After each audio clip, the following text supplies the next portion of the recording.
मुझे लगता है कि पूरे हिंदुस्तान ने देखा कुछ दिनों पहले चंडीगढ़ के अंदर जो मेयर के चुनाव हुए, छोटे सा चुनाव, चंडीगढ़ का मेयर का चुनाव, उसके अंदर किस तरीके से भारतीय जनता पार्टी ने वोटों के अंदर बेईमानी करके अपना मेयर चुनने की कोशिश की थी।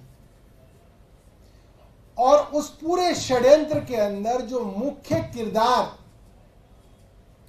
जो सबसे बड़े विलेन सामने आए, वो थे उस मेयर के इलेक्शन के प्रिसाइडिंग ऑफिसर अनिल मसीह, जो कैमरे की तरफ ऐसे देख रहे थे डर के।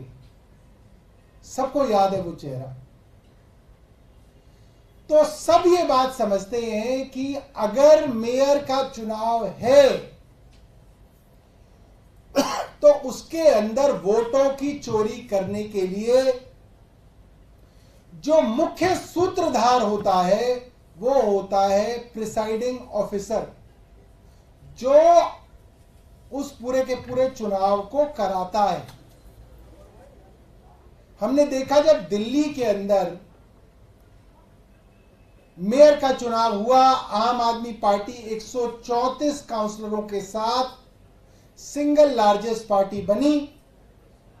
भारतीय जनता पार्टी 104 काउंसलरों के साथ या 105 के साथ आम आदमी पार्टी से काफी पीछे थी।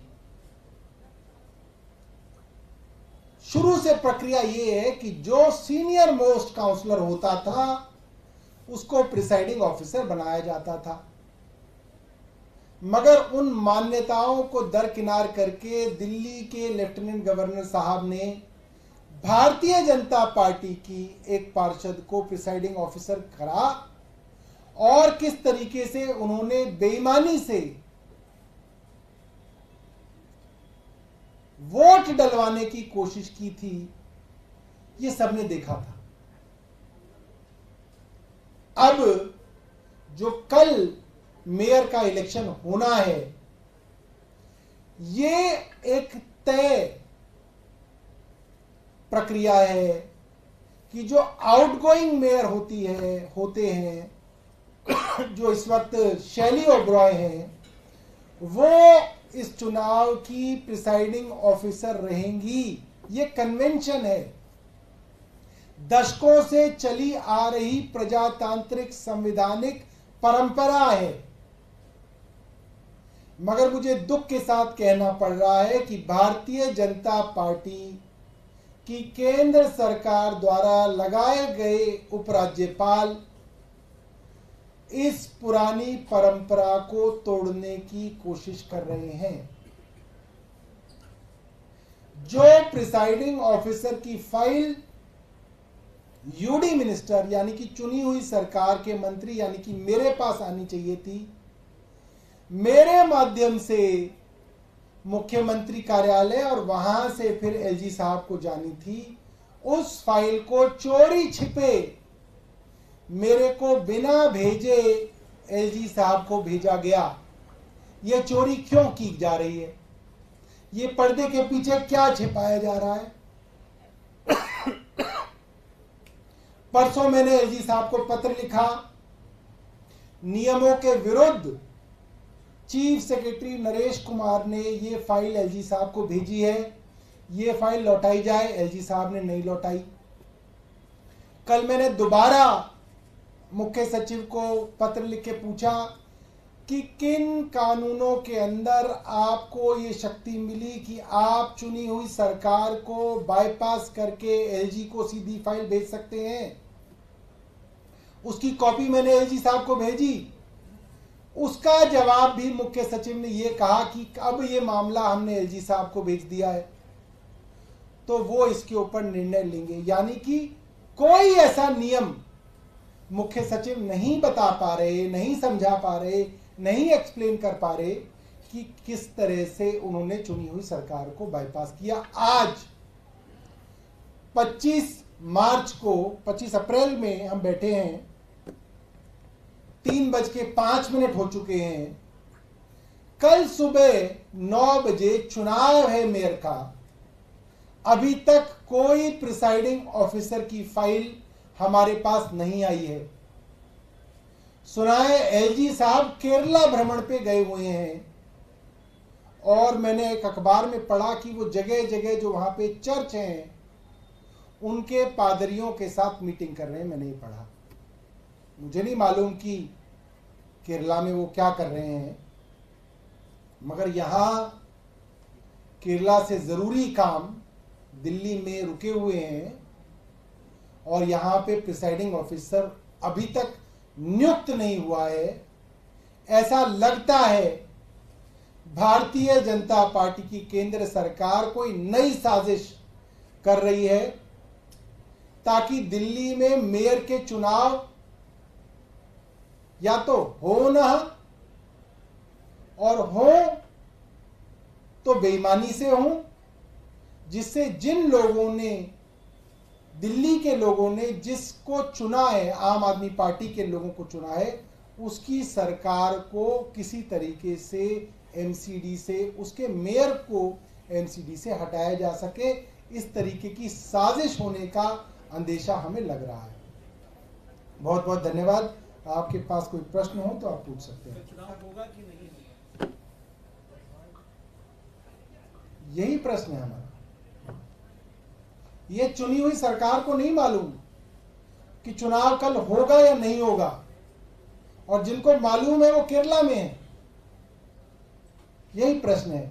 कितनी अजीब बात है, मेयर का इलेक्शन है, नॉमिनेशन हो चुके हैं, तैयारियां हो चुकी हैं, अभी तक प्रिसाइडिंग ऑफिसर का नहीं पता कि ये चुनाव कौन प्रिसाइडिंग ऑफिसर कराएगा, इसकी फाइल अभी तक नहीं आई है। ये मजाक हो रहा है डेमोक्रेसी के साथ। अगर सौरभ इलेक्शन डिले भी होता है तो आउटगोइंग मेयर है वही मेयर ही रहेंगे, तो ऐसा तो हो नहीं सकता कि बीजेपी के मेयर बन जाएंगे। तो पेज कहां? पेज यहां पे है कि अप्रैल के महीने में चुनाव आपको कराना है। एक बार आपका इलेक्शन नहीं हुआ तो फिर प्रक्रिया शुरू होगी, नॉमिनेशन होंगे। उसके लिए आपके पास कहां समय कि अब आप नॉमिनेशन कराएं, दोबारा उसकी स्क्रूटनी कराएं, फिर चुनाव की प्रक्रिया कराएं। ये तो एक नई तरीके की संवैधानिक संकट की स्थिति जो है वो आ जाएगी। आप सोचिए ना कि जैसे सेकंड फेज का लोकसभा का चुनाव है, वो चुनाव ही ना हो। ऐसा हो सकता है क्या कि उसके अंदर आरओ ना लगाए जाए? ऐसा तो नहीं हो सकता। ये तो सैक्रोसेंट चीज है, ये तो बहुत पवित्र चीज है, ये तो ऐसी चीज है जो होनी ही होनी चाहिए और अब तक हो जानी चाहिए थी। क्या लग रहा है कि आपको ये आशंका है कि या तो चुनाव ना हो या फिर क्या हो? अब देखिए, ये तो इनकी, ये मैं आपको यही तो बता रहा हूं कि किस तरीके से पूरी की पूरी चुनी हुई सरकार को बाईपास करके पंगु बना रखा है। एलजी साहब ने अपने पास सारी की सारी शक्तियों को केंद्रित कर लिया है मुख्य सचिव के हवाले से। ना एमसीडी को पता है, ना मेयर को पता है, ना काउंसलरों को पता है, ना चुनी हुई सरकार को पता है कि भाई आप क्या करना चाहते हो, आप क्या प्लानिंग कर रहे हो। मुख्य सचिव को मीटिंग के लिए बुला रहे हैं, वो आ ही नहीं रहे। हमने लिखित में उनको परसों बोला था आप आइए शाम को 5 बजे बताइए, वो आए नहीं। एक्सप्लेनेशन मांग रहे हैं, उन्होंने एक्सप्लेनेशन नहीं दिया। क्या कोर्ट जाने की सोच रहे हैं? कम्युनिकेशन आप लोगों का हुआ है क्या आपके विभाग का, यूडी विभाग का एलजी ऑफिस के साथ? हमने पता किया एमसीडी से, मेरी अभी अभी मेयर से बात हुई तो कोई जानकारी नहीं। सर क्या कोर्ट जाएंगे? एलजी ऑफिस से कोई कम्युनिकेशन हुआ कि क्या फाइल हमारे पास आएगी या भैया एलजी ऑफिस तो पूछता ही नहीं है ना चुनी हुई सरकार को। वही तो हम कह रहे हैं, हमारी सरकार को तो बाईपास करके फाइल पहुंचाई गई है। इससे पहले जब ऐसा हुआ था तो फाइल सीएम ऑफिस गई थी, सीएम का उस पे इससे पहले जब भी दिल्ली के अंदर प्रिसाइडिंग ऑफिसर लगा है, वो फाइल एमसीडी के कमिश्नर के बाद यूडी सेक्रेटरी के पास आती है, यूडी सेक्रेटरी के बाद चीफ सेक्रेटरी के पास जाती है, चीफ सेक्रेटरी उसको यूडी मिनिस्टर को भेजते हैं क्योंकि वो उसके मिनिस्टर का दायित्व है, उसके बाद वो चीफ मिनिस्टर के पास जाती है, उसके पास वो एलजी के पास जाती है।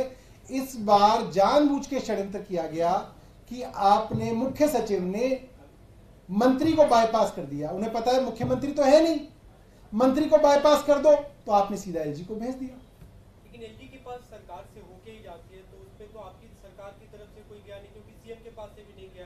तो क्या ये कहा जा सकता है एलजी ऑफिस की तरफ से कि चुनी हुई सरकार की तरफ से फाइल नहीं आई है? चुनी हुई सरकार की तरफ से फाइल नहीं आई है तो भेजेंगे ना फाइल। रोज अखबार में छप रहा, और क्या बताएं, चिट्ठी लिख चुका मैं 2 बार उनको, तो भेजिए फाइल वापस। समझ रहे हैं आप? सर आप इसको चक्रव्यूह मान रहे हैं तो इसे कैसे तोड़ेंगे? कोर्ट जाएंगे, क्या करेंगे? इसको तो अभिमन्यु तोड़ेंगे, हम तो अभिमन्यु हैं नहीं। कौन तोड़ेगा? अभिमन्यु ढूंढना पड़ेगा। सौरभ जी से एक अलग सवाल ले लूं क्या? हाँ, ईसीआई ने नोटिस भेजा है बीजेपी पार्टी प्रेसिडेंट और कांग्रेस पार्टी प्रेसिडेंट को। कंप्लेंट कांग्रेस ने की थी प्रधानमंत्री नरेंद्र मोदी के विषय में, जो वो कमेंट्स दे रहे हैं, एक लेवल प्लेइंग फील्ड को डिस्टर्ब करने की, मॉडल कोड ऑफ कंडक्ट को वायलेट करने का आरोप लगा। कांग्रेस कह रही है कि एक का पहला मामला है जब पीएम के सिटिंग पीएम के खिलाफ इस तरह से मॉडल कोड ऑफ कंडक्ट के उल्लंघन की कंप्लेंट की है।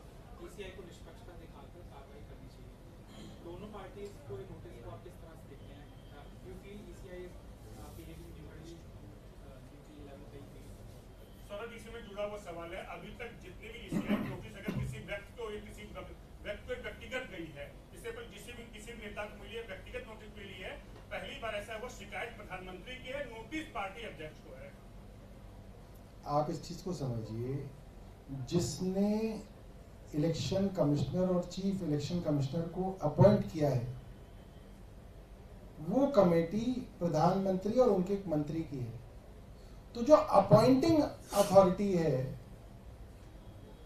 उसका तो कॉन्फ्लिक्ट ऑफ इंटरेस्ट है, पूरे का पूरा कॉन्फ्लिक्ट ऑफ इंटरेस्ट है। ये पूरी की पूरी जो व्यवस्था है असंवैधानिक है।